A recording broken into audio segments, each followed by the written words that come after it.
भस्माङ्गरागाय माहेश्वराय नित्याय शुद्धाय दिगम्बराय तस्मै नकाराय नमः शिवाय मन्दाकिनी सलिल चन्दन चर्चिताय नन्देश्वर प्रमत्ता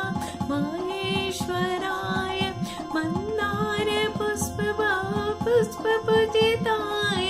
तस्मै मकाराय नमः शिवाय शिवाय नारीपदनाम्निं सूर्याय दक्षाध्वरनाशकाय श्रीनीलकण्ठाय वृषभध्वजाय तस्मै शिकाराय नमः शिवाय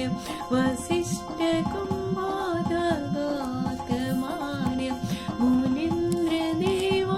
चित्तशेखराय चन्द्रार्कवैश्वा नरलोचनाय तस्मै वकाराय नमः शिवाय यक्षस्वरूपाय जटाधराय पिनाकहस्ताय सनातनाय दिव्याय देवाय दिगम्बराय तस्मै वकाराय नमः शिवाय पञ्चाक्षमेनं पुण्यपाठे जीवसनेन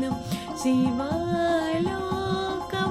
वाप्नोति शिवेन सर्वोन्नते